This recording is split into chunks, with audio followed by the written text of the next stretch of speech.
Buenas noches. Quien les habla, la doctora Iliana Castellanos, médico cirujano egresado de la Universidad de los Andes, con el tema Derrotando mitos, cáncer de cuello uterino. ¿Qué debemos realmente conocer acerca de este tema? Dándole las gracias a Cuen Ula Valera por la invitación y bueno, vamos a derrotar mitos. Es importante que ustedes entiendan que el cáncer de cuello uterino es uno de los más comunes entre las mujeres y ocupa el cuarto lugar en frecuencia a nivel mundial, y que ese cuarto lugar se lo gana ya que la Federación Internacional de Ginecología y Obstetricia para el año 2018 reporta 3 datos que son importantes. El primero es que para ese año se reportaron 570,000 casos nuevos por cáncer de cuello uterino, que representaban el 6.6% de los cánceres en las mujeres, y además que dejó un saldo de 311,365 muertes para ese mismo año, de manera tal que estos datos nos indican que es un grave problema de salud pública. Y lo más importante de todo esto, lo esencial, es que las tasas de incidencia más altas se van a ubicar a nivel de América Central y a nivel de América del Sur, que nos compete, a nivel del África subsahariana y a nivel del sudeste asiático. ¿Ok? Como lo vemos en la imagen. Y en Venezuela, ¿qué pasa? Que para el año 2010 se realiza un consenso nacional, el Consenso Venezolano para el Diagnóstico y Tratamiento del Cáncer de Cuello Uterino, en el que, de hecho, la razón de realizar ese consenso era porque para el momento ellos aseguraban que el cáncer de cuello uterino ocupaba el primer lugar tanto en incidencia como en mortalidad del sexo femenino. ¿Ok? Ya para el año 2017 esto cambia y las tasas de mortalidad estimada estandarizada por año daba un 9.97 muertes por cada 100,000 mujeres con diagnóstico de cáncer de cuello uterino, quedando en segundo lugar precedido por el cáncer de mama. Y las tasas de incidencia estimadas estandarizadas por año se ubicaban para el mismo año 2017 en 24.04 casos por cada 100,000 mujeres, por debajo del cáncer de mama. Anatómicamente hablando, pues nos vamos a concentrar en el cuello uterino. El cuello uterino tiene una parte interna y una parte externa. Interna, el endocervix, y externa, el exocervix, que tienen diferencias histológicas y que debemos recordar. El endocervix se caracteriza por ser un epitelio simple cilíndrico, fíjense acá con sus núcleos basales, y el exocervix se caracteriza por ser un epitelio estratificado plano, como en esta imagen que vemos acá. La traje para que vean la distribución de las capas de ese epitelio estratificado plano. Tiene capa basal, parabasal, intermedia y superficial. Desde la parte más basal, como en todo epitelio estratificado plano, los núcleos se van haciendo más pequeñitos y se vuelven pinóticos en la superficie. Y la forma de la célula se va aplanando al llegar a la superficie. Fíjense que la capa intermedia es la que más citoplasma, las células de la capa intermedia tienen más citoplasma, por lo tanto tienen más glucógeno. Y esto es importante porque el glucógeno es el que va a captar el Lugol una vez que este tejido está totalmente intacto, sin ninguna lesión. El glucógeno capta el Lugol y esa es la razón por la cual cuando nosotros hacemos la prueba de Schiller, que impregnamos el cuello con Lugol y se tiñe completamente, sabemos que ese cuello está sano. ¿Okay? Porque las células están intactas, tienen glucógeno y está captando glugol. Cuando hay una lesión intraepitelial que predispone a una replicación celular a este nivel, si hay replicación celular va a predominar la función del núcleo, va a predominar el material que está en el núcleo y no el glucógeno queda desplazado, por lo tanto no capta el Lugol y por eso es que hay zonas iodonegativas que son importantes para el diagnóstico de la paciente. Otra parte importante que tienen que recordar es que hay una zona de transición entre el epitelio simple cilíndrico del endocervix y el epitelio estratificado plano del exocervix. Esta zona de transición que está acá, una zona que es susceptible a cambios metaplásicos, de metaplasia, ¿ok? Sobre todo en la adolescencia, cuando esta zona es sometida al pH vaginal, que es un pH ácido, por lo que se sustituye el epitelio simple cilíndrico por un epitelio estratificado plano en respuesta, ¿ok?, a la exposición a ese pH ácido. Colposcópicamente nosotros lo podemos ver en esta imagen, vemos que está el OCE, que es el orificio cervical externo, esto que está aquí es endocervix, esto que está aquí es la zona de transformación que la vamos a denominar zona de transformación. Y esto que está aquí es el exocervix. Esta zona de transformación tiene una vital importancia porque allí es donde se dan principalmente las lesiones preinvasoras del cuello uterino. ¿Por qué? Porque es una zona susceptible a cambio, es una zona de alta replicación, por lo tanto es una zona que se vuelve atractiva para la infección por VPH. Y la etiopatogenia de esta enfermedad, pues la vamos a explicar porque existe una estrecha relación entre la infección de VPH y la generación, la producción de cáncer de cuello uterino. El VPH no es más que una molécula de ADN que tiene un alto trofismo, que tiene una alta afinidad por el epitelio, ¿ok? Y existen más de 150 tipos de VPH, cada uno de ellos con preferencias específicas para ciertos epitelios.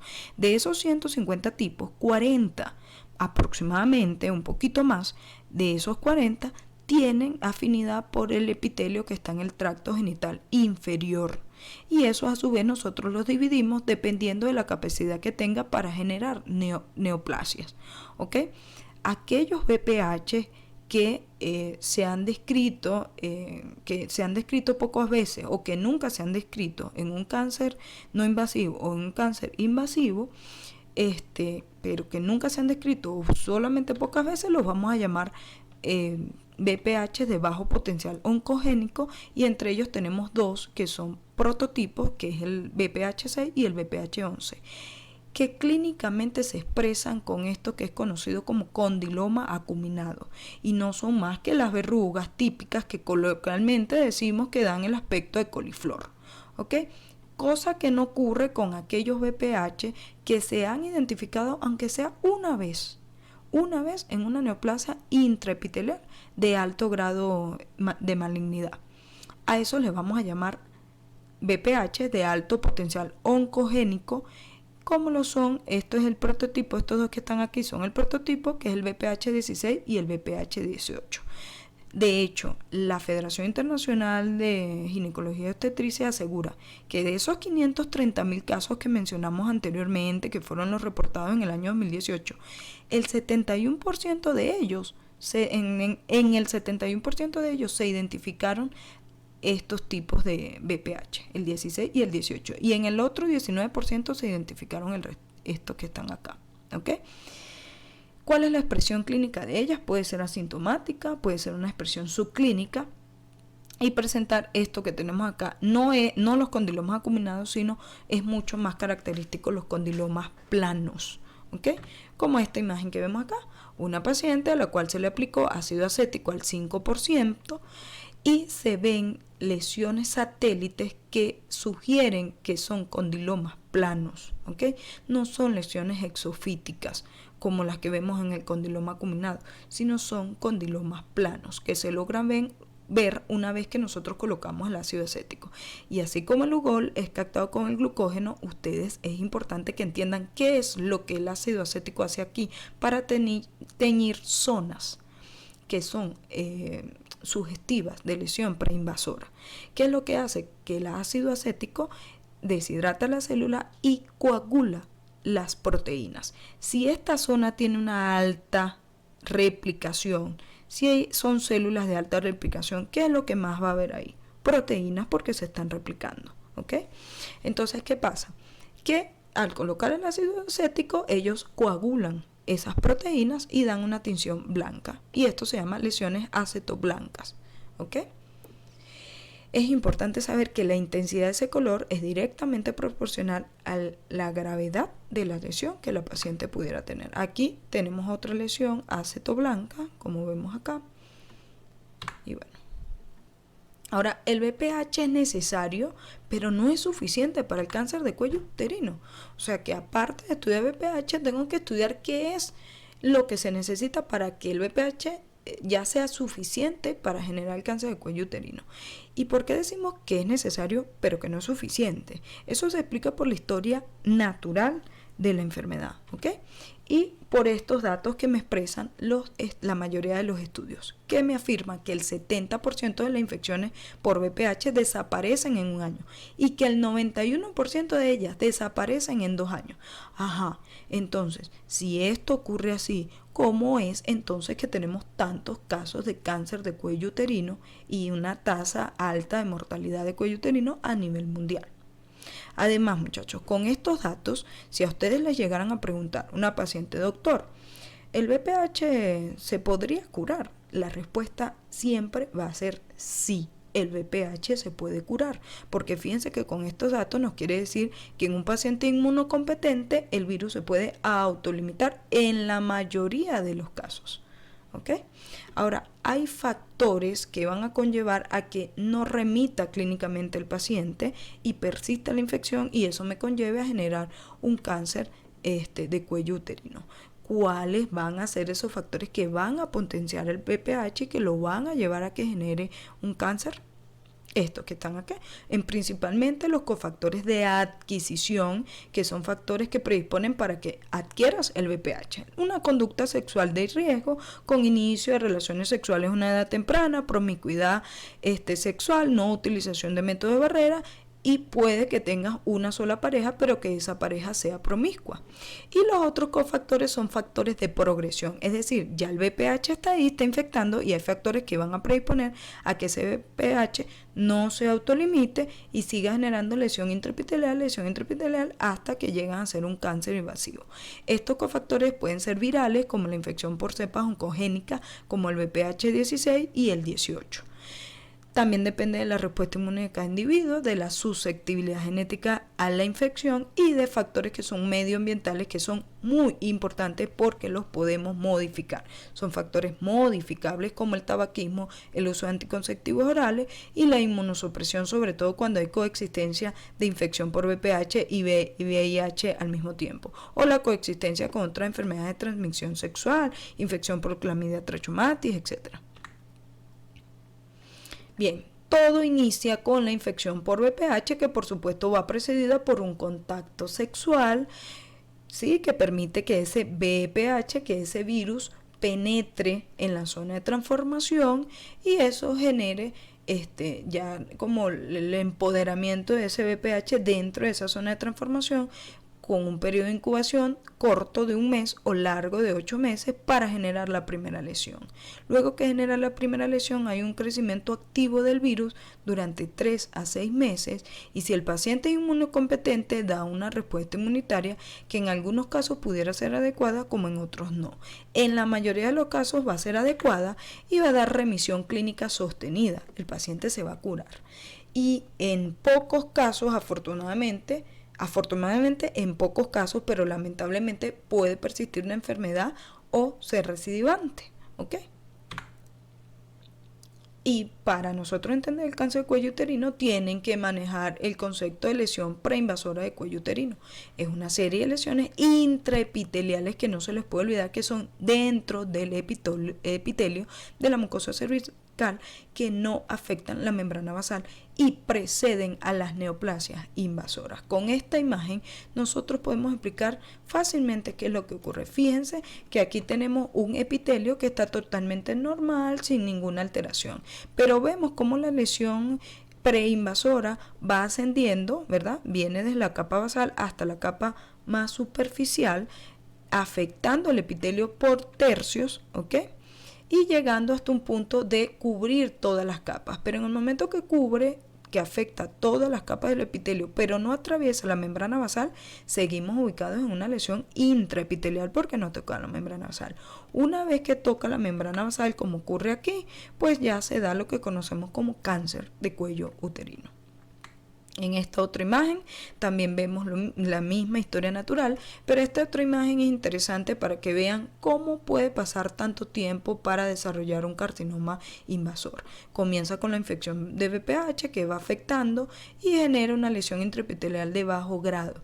cuando está afectado menos o hasta un tercio de ese epitelio, lo vamos a llamar lesión intraepitelial de bajo grado. No se va a llamar NIC 1, ni NIC 2, ni NIC 3. Se va a llamar lesión intraepitelial de bajo grado. Cuando esa lesión intraepitelial se extiende de ese tercio, cubre 2/3 o cubre toda la capa, pero sin tocar la membrana basal, la vamos a denominar lesión intraepitelial de alto riesgo. En el momento que toca la membrana basal es un carcinoma, es un cáncer, un carcinoma invasor. Pero fíjense que desde aquí hasta aquí pueden pasar hasta décadas, ¿ok? Y entonces, ¿cómo evitamos nosotros que progrese la infección y que llegue a convertirse en un carcinoma, en un cáncer invasor? Lo primero que hay que hacer es la prevención con campañas de educación sexual a niños y adolescentes, más la vacuna. Una vacuna que existe, pero no existe aquí en este país. ¿Ok? Existe la bivalente, que tiene como principio activo para la cepa 16 y la cepa 18, que son oncogénicas. Y tiene la tetravalente, a la cual se le añadieron de bajo potencial oncogénico el 6 y el 11. Es una vacuna que es intramuscular, se coloca, está recomendada colocarla entre los 9 y 13 años, 2 dosis, entre los mayores de 14 años, 3 dosis. Pero la vacunación debería ser sistemática y todas las mujeres menores de 26 años deberían estar vacunadas, ¿ok? Cosa que no ocurre en el país. Y eso era prevención. Ahora, ¿de qué otra forma podemos evitar que progrese? Con la pesquisa. ¿Y por qué coloco estos 10 años aquí en grande? Porque si mal no recordamos, yo dije que desde la infección del VPH hasta que se desarrolle un carcinoma invasor, pueden pasar décadas. Poniendo como lo más mínimo una década, son 10 años. Entonces, esto quiere decir que tenemos 10 años para nosotros interrumpir y evitar que el paciente desarrolle un cáncer de cuello uterino. Y eso lo hacemos principalmente a través de la citología, que es uno de los estudios que se han hecho en grandes poblaciones. Ha tenido buenos resultados en disminuir la incidencia y la mortalidad por cáncer de cuello uterino. Detecta el 84%, en el 84% de los casos, tiene 90% de especificidad, y la pauta internacional me dice que hay que iniciar a los 21 años cada 3 años. ¿Qué datos me reporta la citología? Me lo reporta a través del sistema de Bethesda, el cual a través del sistema de Bethesda me dice si hay células escamosas atípicas, si hay una lesión intraepitelial de bajo grado, si hay de alto grado o si ya hay un carcinoma de células escamosas. El otro método de pesquisa es la inspección visual. Aquí aplicamos el método con ácido acético, que ya sabemos el por qué hace estas tinciones blancas. O también podemos aplicar el de Lugol, que también entendemos por qué hace estas zonas iodo negativas, o por lo menos este cuello es totalmente sano porque se tiñó completamente de Lugol.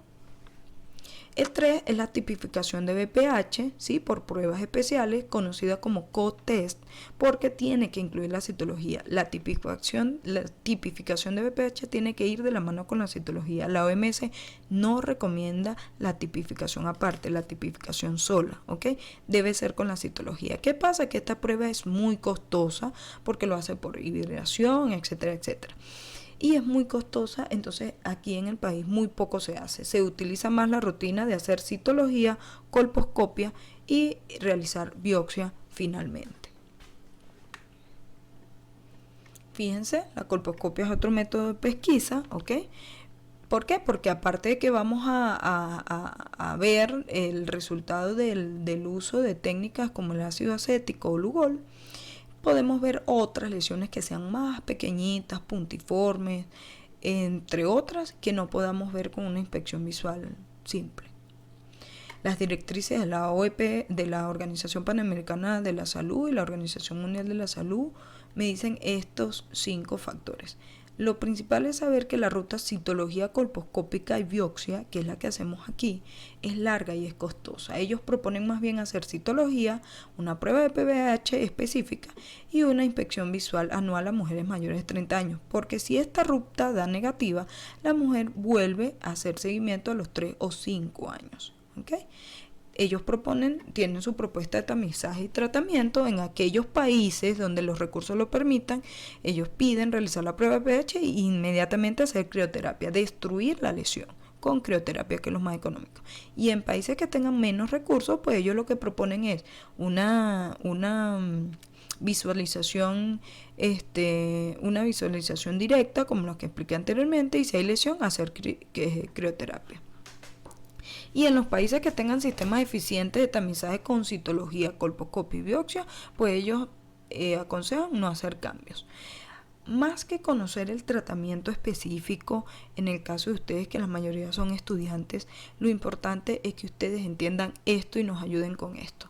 La Organización Mundial de la Salud para el año 2017 asegura que los países no desarrollados, en donde entramos nosotros, el 95% de las mujeres no se han sometido a pesquisa, aún conociendo que la pesquisa ha reducido la incidencia entre un 60 y un 90%. Y esto es totalmente grave. Es grave porque ya es una patología donde se conoce el curso natural de la enfermedad, se puede prevenir. Inclusive muchos médicos se atreven a asegurar que cada paciente que desarrolle un cáncer de cuello uterino es un fracaso para la medicina, en vista que ya se conoce la forma de prevenir, llegar allá, prevenir que progrese a un cáncer de cuello uterino. Sin más a qué hacer referencia, si tienen alguna pregunta la pueden hacer. Así que donde quiera que se ame el arte de la medicina, se ama también a la humanidad. Quédate en casa, lava tus manos. No utilices guantes porque subestimas el lavado de manos y representas una fuente de infección. Muchas gracias.